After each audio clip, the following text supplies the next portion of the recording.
So hopefully this is recording, and I'll be able to share this with you. If you are remote right now, of course, you can be um, following along and then have the lab pulled up as we go through this. Okay, so I just had two worms picked out just in case I wanted to see which specimen was better for dissection. And so I think we'll go with this one on the left for the dissection today, okay? Now, a couple notes just about the supplies that you have in your dissection kits. The first thing, obviously, you'll need is a scalpel, um, which looks like this, of course. Now, the ends are not super sharp, but you do need to be very careful with that supply. The other dissection supply that you'll use probably even more than a scalpel are the scissors, okay? So here are my dissection scissors, okay? And then, honestly, probably the most dangerous thing we use are these steel pins. They're very extremely sharp, okay? And they look like this. Now, these steel pins are used to hold the specimen down as you're going through the dissection, okay? So you do want to make sure you're being very careful with those, and that you're not sticking yourself by accident, okay? So please be very careful with those. The first thing that we'll look at today is the external features of the worm and just do a little bit of orientation before we do the dissection, okay? So I'm going to zoom in a little bit, okay? And then I'm going to take my probe. Now the probe is just, it's got a wooden handle here and then a metal pointed tip at the front of it, okay? And I'll be using this in a moment, okay? So to get started, the first thing I see is that there's a noticeable color difference between the the top of the worm, or the dorsal surface, and the bottom of the worm, which is the ventral surface, okay? Now, if you look, the ventral surface is much paler than the dorsal surface, okay? Now, we talked about this a little bit last week. One theory behind that is that this darker dorsal surface blends in better with its surroundings. So say like a bird is flying over, this darker surface would blend in better with the soil around it if it happened to be on the surface, okay? Now, you don't need to spend the energy to have that coloration on the bottom because this part would always be facing down, okay? So birds wouldn't see that, okay? Now, segment number one is what we call the prostomium. So I'm going to zoom in again here, okay? There we go. Sorry, I'm still figuring out exactly where I need to be on this video, okay? So if I lower that a little bit, what you can see is it's almost like a little lip, and I can lift it up with my probe, okay? And this is what would fold down over the mouth to cover it as this worm is going through the soil, okay? Again, you don't necessarily always want your mouth to be open, okay? So the worm does have the ability to close this, okay? Seal it up so that it can push through the soil without taking dirt into its mouth, okay? Now, on the other end, okay, you've got the anus, okay? So the worm has a one-way digestive tract. The food goes from the mouth to the anus and not in and out the same hole, okay? Now, you can see that this is just one opening here, okay? Now, in terms of orientation for the worm, this is the front or anterior region. The back, okay, the back is the posterior region. So this is the most, hang on. So this is posterior, anterior. The top is dorsal, the bottom is ventral, okay? Now, last two structures to point out are the reproductive structures. This is the clitellum. So since the clitellum is very obvious, sorry, here's the clitellum. So since that clitellum is pretty obvious, I know that this worm was sexually mature. It could have been reproducing, okay? On the ventral side, I will see the seminal receptacles, okay? And so if these two worms are going to reproduce, that's where they would attach to each other. They would attach like this. Okay? So oops, sorry, like that. Okay? Now, both would end up being fertilized, as most earthworms are hermaphroditic. Okay? Now, I'm just straightening out my worm a little bit here. Okay? So the next step is the internal dissection. Now, before I get started, what I'm going to do is take one of my metal pins, and I'm going to try to get the worm facing the way I want it to. So this is how I'd like to cut into the worm. Okay, you're going to be cutting into the dorsal side. So then I'm going to pin the worm down. Okay, just like that. So I'm pinning the worm down. Okay, so you can see here's the pin, just so I can grip the front the way I need to get the front opened. Then I'm going to turn my tray like this. So this is the second worm. So we're not dissecting this worm right now. We're dissecting this one. Okay. Any questions so far? Okay. So now, again, remember, you want the dorsal side facing up, and this is the side we're going to be cutting into now. Okay. Now, there are many ways that you can do this. I prefer to enter through the mouth. Okay. So what you're going to do is take your scissors. So I've got my scissors. Okay. And I'm going to insert the scissors. I'm going to lift up a little bit on the worm. And I'm going to insert my scissors right above, okay, right into the top of the mouth. Now, a note about dissecting scissors. You always want to have the scissors pointing up. Okay? You don't want to push like through like this, because that's going to damage more of the internal structures that you want to see. So you want to be pushing up, so you're only cutting through the epidermal tissue at the surface, if you can, when possible. Okay? And you don't want to just go crazy. So you want to just insert the scissors, okay, pushing up, and make a little snip. Okay? Now, as soon as you've made that first incision, okay, as soon as you've made that first incision, you can check with the probe and just make sure you've cut it correctly, or the way you want it to. Okay, once you're sure you have, then you can pin down the worm again. Okay, I'm going to press down so I just get loose epidermal tissue that I'm pinning through. Okay, so I've got that pinned down now, and then I'll continue cutting.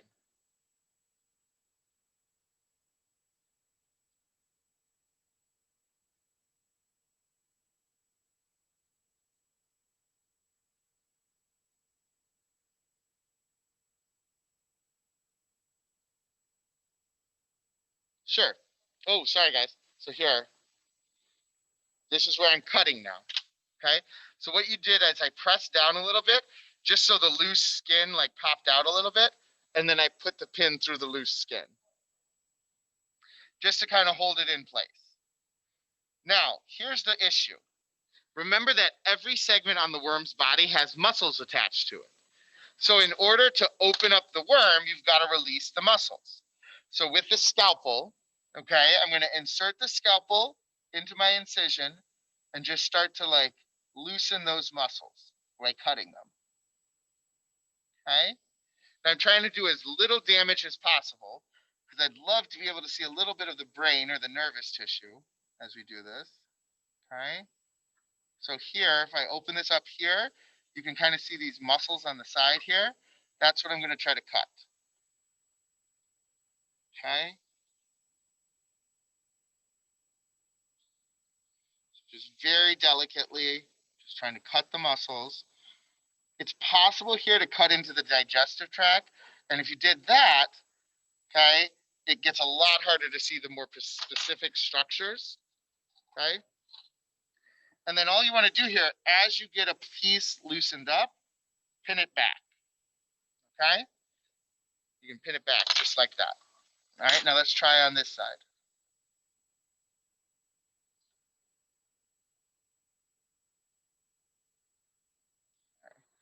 think what I'm going to do is actually extend my cut a little bit.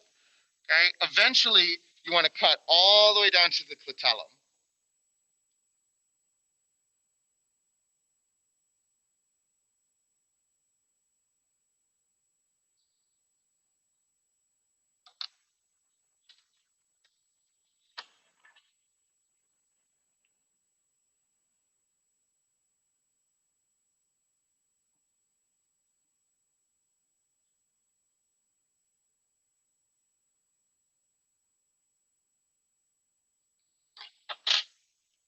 Okay. And then here we go. So now I'm going to try to extend the cut to the clitellum.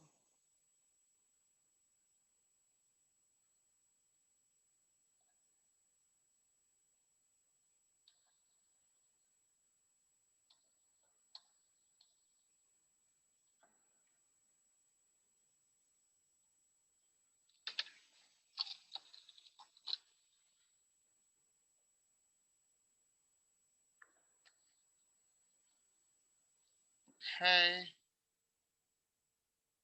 Now, unfortunately, I may have just cut a little bit into the crop here, so I'm not positive if I did. So eventually, this is kind of what you want to do. You want to start opening up the worm like this, and then you can see these little strings here. Hang on. Okay, so these little strings are the muscles that I want to cut. I cut those and try to open this up even more.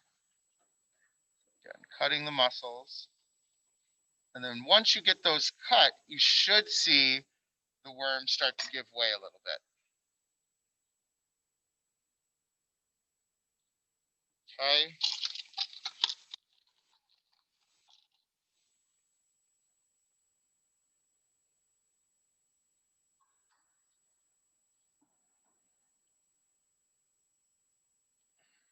Okay.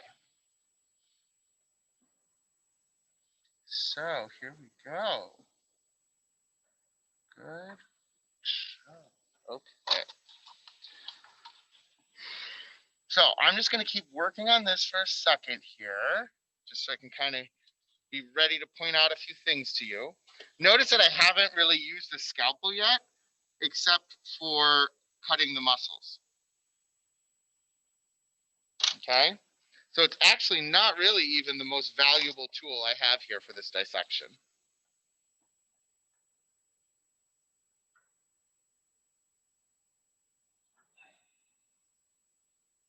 Okay. Now, just while I'm here, I can see these muscles are still kind of attached, so I'm going to cut through those. Okay. And hopefully then that'll allow me to open up the worm completely now. Okay. Oh, not bad. I got a little messy down here. So you can see down here. Oops. So down here you can see it got a little messy because what happened here is I severed the intestine accidentally. Okay. So I'm going to give everybody a minute just to look at this.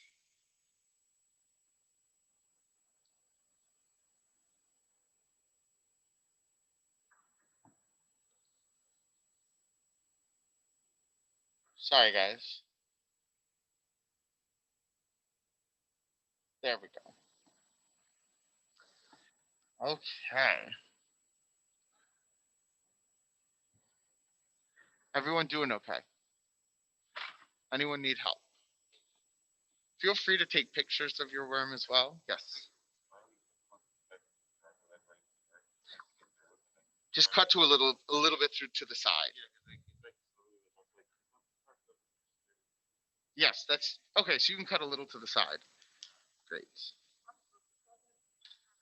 No, that's great. Yeah. So all you want to do is kind of like pull this back a little bit and just sever some of those muscles, which are really close. Looks good. Only thing. So basically, if you pin, let's see here. Oh, that's kind of what you want. Okay. So you want it open like this. So pin this other side open as you can see in there. Okay. looking good. Okay. Everybody okay? All right.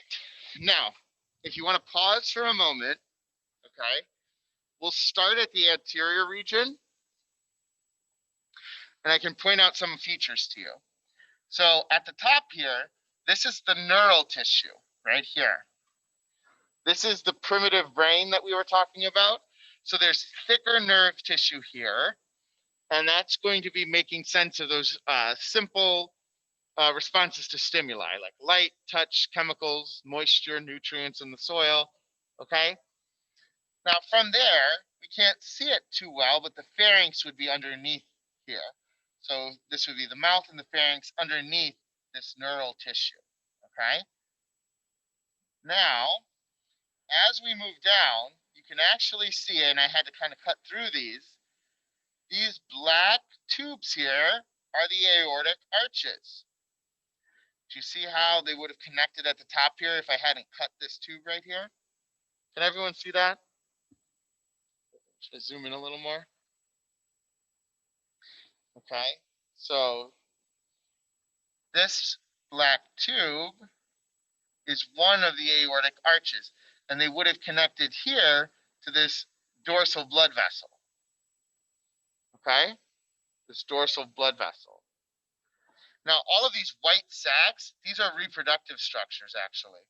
So these are seminal vesicles and receptacles, or seminal vesicles, sorry, that you would producing the male sex cells.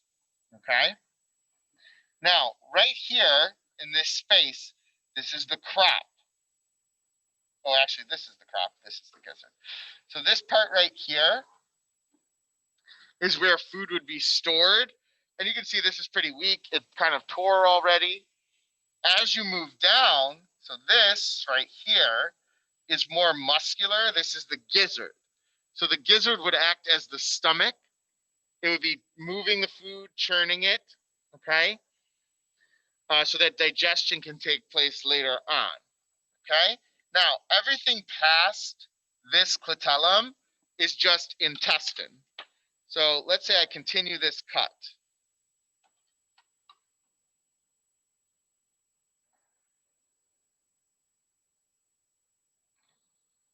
Okay?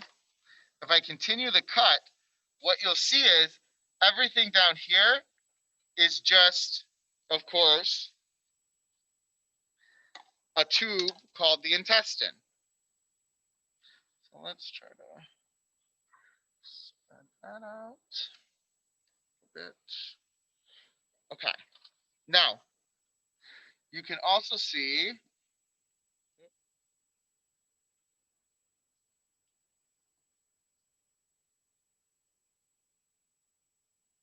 there we go. So here, of course, I've severed the intestine accidentally, right in here. Okay, so the intestine would be running down the worm all the way to the posterior region. Okay, now right here, this little cord. Okay, can everyone see that little cord? It's purple here. That's the ventral blood vessel. Okay. Now, if I can find it, let's see. This cord is the nerve cord.